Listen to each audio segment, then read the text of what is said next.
Selama pandemi ini aku banyak banget belajar bahwa sebenarnya hal yang kita bisa pelajari di rumah itu banyak sekali. Mungkin karena kita semua di rumah kan, jadi aku sekarang punya lebih banyak waktu untuk refleksi, untuk melihat kira-kira apa yang aku suka, minat dan bakatku seperti apa, di mana yang pengen aku kembangkan lagi. Seiring dengan berjalannya itu, banyak sekali lembaga-lembaga yang juga ikut berkembang dan membantu kita untuk belajar secara online. Pada video kali ini, aku akan membagikan 11 skills yang bisa kamu pelajari dari kenyamanan kamar tidurmu. Kita juga beruntung karena video dan skills-skills ini dipersembahkan oleh Udemy sebagai sponsor pada video kali ini. Untuk melengkapi 11 skills yang aku sarankan dalam video ini, aku dan Udemy juga bekerja sama untuk memasangkan skills-skills tersebut dengan kursus yang sudah tersedia di Udemy. Untungnya kita belajar di Udemy, yang pertama adalah kita dapat jaminan uang kembali dalam 30 hari.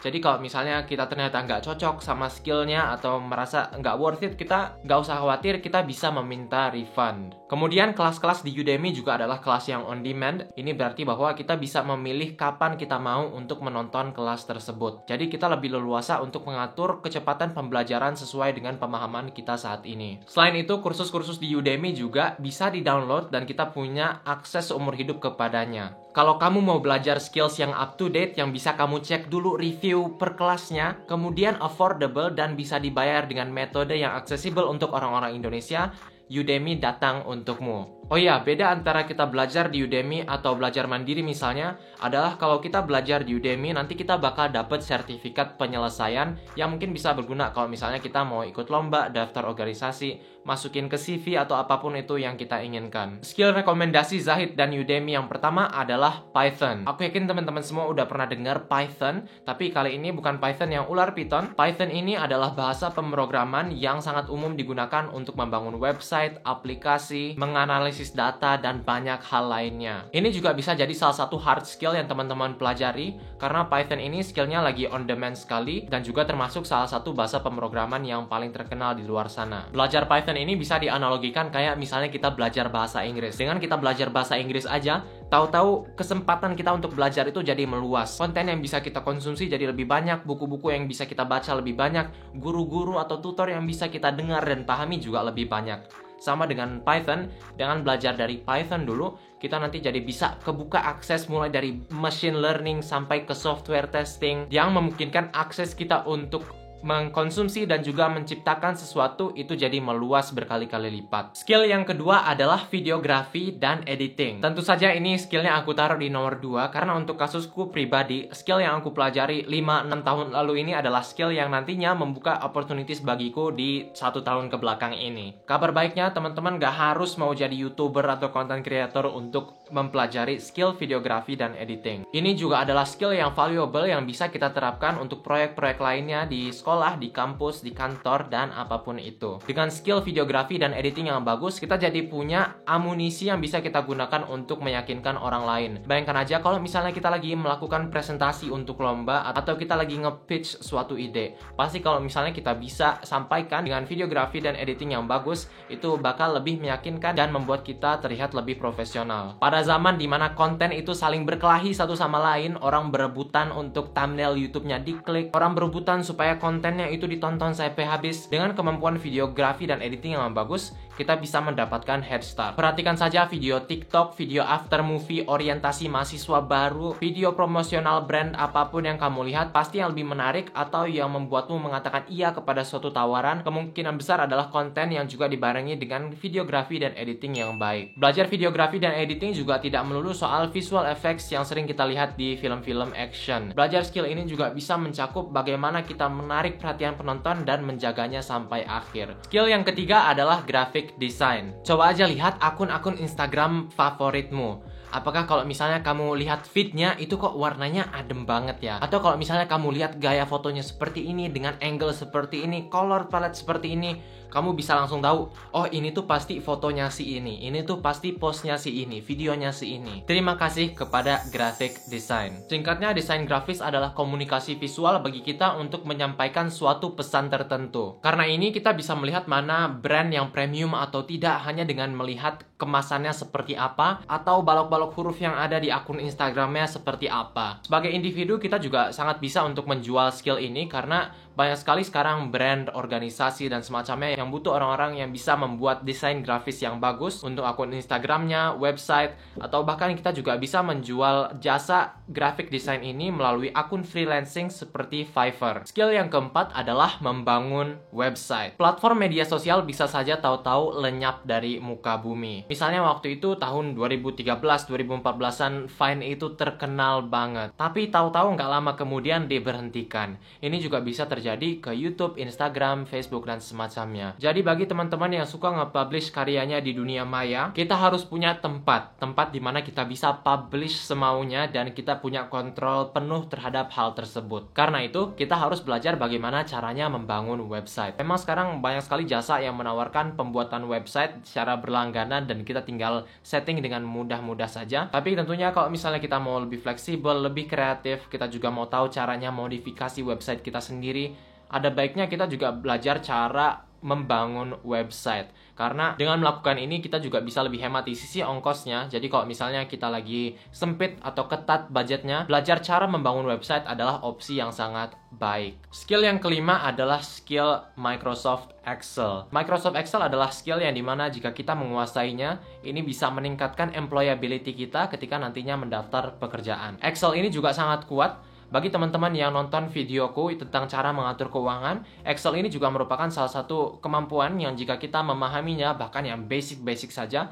bisa sangat membantu dan mengubah cara kita berfungsi dalam kesehariannya. Dengan punya sistem dan processes yang terbentuk karena kita belajar Microsoft Excel, mau kita menggunakannya untuk keperluan proses data pribadi, atau kita juga menggunakannya untuk mengerjakan tugas kuliah, Excel ini adalah satu skill yang sangat underrated. Skill yang keenam adalah skill menulis email. Jadi kalau misalnya dulu aku kalau ngirim email itu kayak misalnya orang ngirim chat saja. Tapi ternyata email ini ada ilmunya. Terlalu baku nggak bagus, tapi terlalu santai juga nggak bagus. Aku juga belajar kalau misalnya ternyata nulis email itu kita nggak perlu ngejelasin satu proposal dalam satu kotak email tersebut. Kita cukup menjelaskan diadakan tanggal segini, orang yang akan datang segini, kemudian konsep acaranya dijelaskan dalam 1-2 kalimat saja. Sejak aku bikin channel YouTube ini juga aku harus lebih banyak berurusan dengan email-email dengan brand yang ingin bekerja sama, dimana di situ aku baru ngeh ternyata banyak sekali pola-pola yang berbeda dan juga bagaimana menstruktur email yang strategis. Dan juga kenyataannya kalau misalnya kita nulis email itu kita nggak bisa berharap akan dibalas sama orang yang menerima email tersebut. Kalau misalnya kita menulis email, bebannya itu adalah di diri si pengirimnya untuk membuat kasus email yang sangat menarik sehingga penerimanya bisa membuka bahkan membalas email tersebut. Nah ternyata karena belajar menulis email itu kayak belajar public speaking yang baik, skill ini aku dan Udemy rekomendasikan untukmu. Skill berikutnya adalah skill bagaimana cara kita berinvestasi. Kalau misalnya teman-teman sekarang berumur 20-an, kita jangan minder atau kabur dulu, karena seringkali miskonsepsi yang ada pada orang-orang seumuran kita adalah kalau misalnya saham itu hanya bisa dilakukan kalau misalnya kita udah punya income tetap dari perusahaan dan sebagainya. Tapi kalau misalnya kita hitung uang jajan dari orang tua sebagai income, itu juga kita bisa kelola dan kita investasikan ke saham. Bagi kita yang baru pertama kali terjun ke saham, itu emang sangat menakutkan, banyak sekali do's and don'ts-nya, kita takut kehilangan, takut rugi ini itu. Terus juga kalau teman-teman muslim nanti ada saham yang boleh dan saham yang tidak. Nah itu semua adalah hal yang harus kita pelajari. Nah, karena saham itu bekerja dengan compound interest, jadi semakin cepat kita mulai, itu semakin baik dan potensi returnnya juga semakin tinggi. Karena itu, skill ketujuh yang direkomendasikan Zahid dan Udemy adalah belajar investasi. Skill berikutnya adalah skill data science. Sekarang ini yang belajar data science itu bukan hanya orang yang bekerja di bidang IT, tapi orang yang lintas ilmu pun sangat bisa untuk mempelajarinya. Ini bisa digunakan untuk analisis hasil pemilu, bisa digunakan untuk keperluan riset, untuk menulis skripsi jurusan ekonomi, politik. Dengan belajar data science, kita tidak hanya mengolah data-datanya melalui rumus-rumus matematika saja, tapi kita juga bisa belajar bagaimana suatu data itu bisa dibaca. Ini juga sangat cocok dengan apa yang direkomendasikan oleh salah satu buku favoritku yang berjudul Factfulness, di mana penulisnya almarhum Hans Rosling itu bercerita tentang bagaimana kita sering sekali salah menangkap, salah menginterpretasi data. Nah, dengan belajar data science, kita bisa lebih memahami gimana artinya kalau misalnya graf itu berkembang. Nah, kalau graf populasi berkembang itu apakah akan selalu kayak gini atau nanti dia akan mentok seperti ini. Bahkan waktu sebelum aku gap year pun skill ini sangat membantu, karena dulu aku ngerasa kalau misalnya aku gap year dan belajar untuk UTBK, aku nanti ujungnya akan naik terus mengalahkan semua orang yang baru mulai belajar. Tapi kalau misalnya kita analisis data dan sebagainya, seringkali yang terjadi adalah grafiknya malah seperti ini. Suatu saat perkembangannya itu nggak lurus, tapi dia malah nantinya nukik seperti itu. Nah, kalau misalnya nanti teman-teman juga pengen melamar pekerjaan, sekarang tuh big data seringkali digaungkan. Dan ini adalah salah satu kesempatan bagi teman-teman untuk mendapatkan head start, curi start, supaya nanti pas udah mau melamar pekerjaan, lebih banyak perusahaan-perusahaan lebih tertarik dengan profil calon karyawan yang teman-teman tawarkan. Skill berikutnya adalah skill marketing. Marketing ini ada di seluruh aspek di kehidupan kita. Ini adalah salah satu skill yang sangat pengen aku pelajari. Karena itu aku beli buku karya Seth Godin yang judulnya adalah All Marketers Tell Stories. Nah, karena itu di sini aku belajar bahwa ternyata marketing itu tidak hanya tentang menjelaskan features atau benefits yang bisa dirasakan oleh si pengguna atau calon pembeli. Marketing itu juga tentang bagaimana kita bisa bercerita, bagaimana kita bisa menyampaikan pesan yang bisa beresonansi di calon pembeli atau orang yang pengen kita sampaikan cerita itu kepadanya. Mungkin contoh mudahnya itu kalau misalnya orang mau beli produk Apple gitu. Ternyata kadang-kadang orang tuh beli produk bukan hanya karena dia tuh bagus atau manfaatnya atau misalnya RAM-nya itu baterainya besar dan sebagainya. Tapi orang seringkali beli produk itu karena cerita yang ditawarkan oleh brandnya. Dan kita pengen membeli produk itu karena itu menceritakan sesuatu tentang diri kita. Itu adalah salah satu sisi di dunia marketing. Nanti ada juga yang lebih teknikal seperti bagaimana kita menghubungi suatu calon pembeli, bagaimana kita bisa memulai percakapan, bagaimana kita memproses interaksi yang tadinya hanya percakapan tadi kepada konversi untuk pembelian barang kita.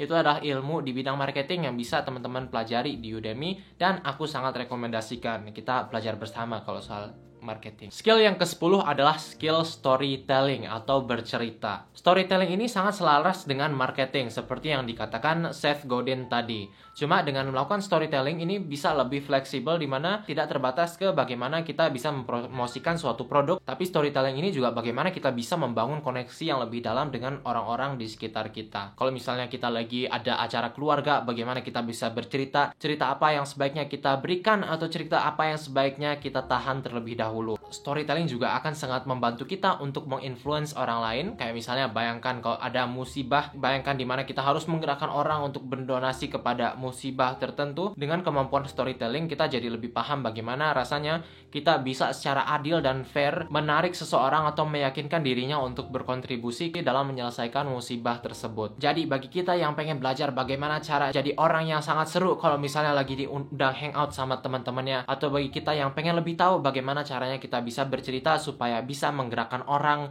diri kita sendiri, keluarga, atau apapun itu, skill storytelling adalah skill berikutnya yang aku dan Udemy rekomendasikan. Skill berikutnya adalah skill planning business. Jadi kalau misalnya teman-teman lagi berkuliah di kampus di Indonesia, pasti teman-teman sadar bahwa lomba bikin business plan itu adalah salah satu lomba yang paling ngetren dan lomba yang paling prestigious. Skill business plan ini tentu saja bisa membantu di bidang itu, tapi kalau teman-teman juga pengen langsung membuat usahanya sendiri, belajar bagaimana cara menyusun bisnis plan yang baik, itu adalah salah satu cara yang bisa memberikan kita keuntungan saat memulai, karena kita nggak perlu ngeraba-raba lagi. Bahkan YouTuber teknologi yang paling terkenal di Indonesia, GadgetIn, juga katanya dalam dia membuat channel YouTube itu, dia pertamanya nyusun dulu bisnis plan yang kemudian dikasih ke kakaknya. Banyak sekali keuntungan-keuntungan, opportunities dan semacamnya yang terbuka karena kita udah belajar bisnis plan. Dan seperti yang aku sebutkan pada awal poin tadi, kemampuan bisnis plan ini tidak harus kita pelajari kalau misalnya mau buat bisnis aja. Ini juga bisa kita pelajari untuk membuka kita peluang